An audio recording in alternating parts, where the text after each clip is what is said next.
चलिए, आज भारतीय इतिहास की एक बहुत ही निर्णायक सदी का सोच सफर करते हैं। ये कहानी है व्यापार की, विजय की और फिर विद्रोह की। एक ऐसे दौर की कहानी जब एक कारोबारी कंपनी ने धीरे धीरे एक साम्राज्य की नींव रख दी और एक रानी उसी साम्राज्य के खिलाफ प्रतिरोध का सबसे बड़ा चेहरा बन गई। ये एक ऐसा सवाल है जो इतिहास के शोर में अक्सर कहीं खो जाता है। आज हम इसी सवाल के आसपास बुनी एक कहानी की परतें खोलेंगे। ये सफर शुरू होगा झांसी की रानी लक्ष्मीबाई के संघर्ष से और खत्म होगा उनके वंशजों की गुमनामी तक। तो कहानी की शुरुआत होती है एक व्यापारिक इरादे से, लेकिन ये इरादा बहुत जल्द ही जमीनों पर कब्जे में बदल गया। ईस्ट इंडिया कंपनी, जो यहाँ मसालों और कपड़ों का व्यापार करने आई थी, वो देखते ही देखते एक सदी के अंदर हिंदुस्तान की सबसे बड़ी राजनीतिक शक्ति बन बैठी। देखिए, इस साम्राज्य का सफर किसी राज्याभिषेक से नहीं शुरू हुआ था। इसकी शुरुआत हुई थी दो बहुत ही अहम लड़ाइयों से। 1757 में प्लासी और फिर 1764 में बक्सर का युद्ध। इन लड़ाइयों ने भारत में ताकत का पूरा समीकरण ही बदलकर रख दिया और कंपनी को एक व्यापारिक फर्म से एक राजनैतिक ताकत बना दिया। और ये विस्तार सिर्फ लड़ाइयों का नतीजा नहीं था। रॉबर्ट क्लाइव से लेकर लॉर्ड डलहौजी तक हर गवर्नर जनरल ने बहुत सोची समझी नीतियों से ब्रिटिश पकड़ को मजबूत किया। जैसे दोहरी सरकार से टैक्स पर कब्जा कर लिया, सहायक संधि से रियासतों को अपने नियंत्रण में ले लिया और आखिर में सीधे विलय की नीति। ये सब एक बहुत बड़ी योजना का हिस्सा था। लेकिन इन सभी नीतियों में से जो सबसे ज्यादा विवादास्पद बनी और जो आगे चलकर विद्रोह का एक बड़ा कारण बनी, वो थी लॉर्ड डलहौजी की डॉक्ट्रिन ऑफ लैप्स या व्यपगत का सिद्धांत। तो आखिर ये सिद्धांत था क्या? असल में ये जमीन हड़पने का एक कानूनी हथियार था। इसके हिसाब से अगर किसी भारतीय राजा का अपना कोई बेटा यानी कोई पुरुष वारिस नहीं होता, तो उस राजा की मौत के बाद उसकी रियासत सीधे कंपनी के राज में चली जाएगी। इस नीति ने गोद लेने की सदियों पुरानी भारतीय परंपरा को सिरे से खारिज कर दिया, जो हमेशा से उत्तराधिकार का एक मान्य तरीका रही।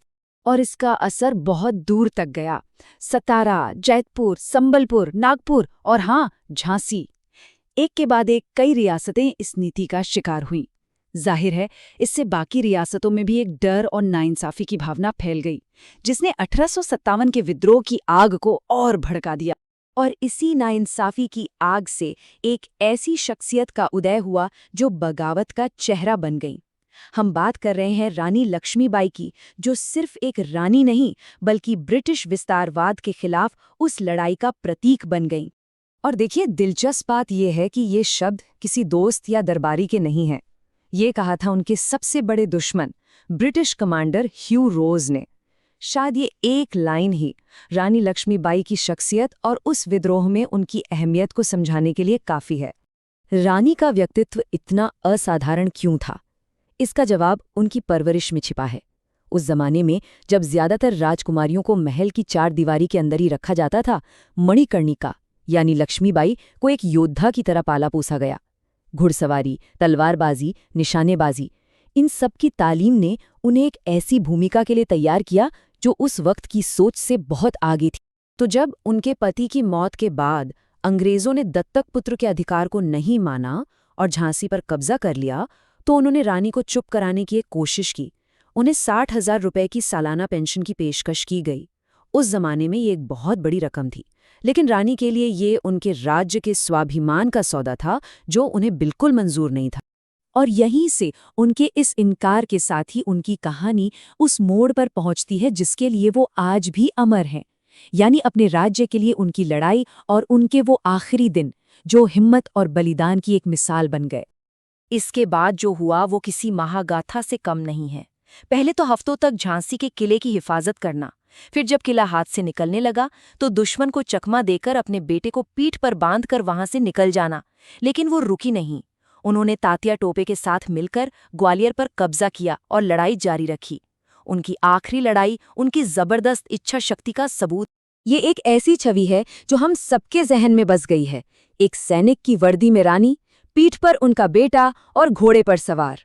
ये सिर्फ एक किले से भागना नहीं था, ये एक माँ के हौसले और एक रानी की बहादुरी का वो प्रतीक था जो अपनी विरासत के लिए आखिरी सांस तक लड़ने को तैयार थी। लेकिन कहानी यहाँ खत्म नहीं होती। रानी ने जिस बेटे के लिए अपनी जान दे दी, उस बेटे का और उसके बाद की पीढ़ियों का क्या हुआ? अब हम इस कहानी के आखिरी और शायद सबसे मार्मिक हिस्से की ओर बढ़ते हैं। इस आंकड़े को देखिए, एक तरफ 60,000 रुपए सालाना पेंशन की पेशकश थी और दूसरी तरफ सिर्फ 200 रुपए महीने का गुजारा भत्ता। ये एक राजघराने के पतन की कहानी है, जिन्हें इंदौर में निर्वासन का जीवन बिताना पड़ा। रानी के वंशजों का इतिहास खामोशी और अक्सर मुश्किलों से भरा रहा है। दामोदर राव के बाद उनके बेटे लक्ष्मण राव को एक टाइपिस्ट के तौर पर काम करना पड़ा।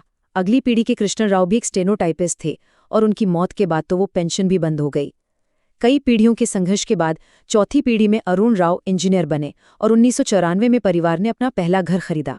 आज उनकी छठी पीढ़ी नागपुर में एक आम नागरिक की जिंदगी जी रही है। और ये आज की एक मार्मिक सच्चाई है। जिस किले की रक्षा के लिए उनके पुरखे ने अपनी जान दे दी थी, आज उसी किले में दाखिल होने के लिए उनके वंशजों को एक आम इंसान की तरह टिकट खरीदना पड़ता है।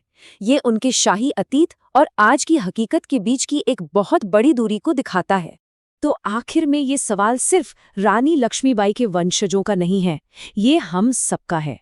ये इतिहास, यादों और बड़े बड़े संघर्षों की मानवीय कीमत पर सोचने का एक मौका है। ये हमें सोचने पर मजबूर करता है कि हम अपने नायकों को याद कैसे रखते हैं और उनकी छोड़ी हुई विरासतों की कितने कद्र करते हैं।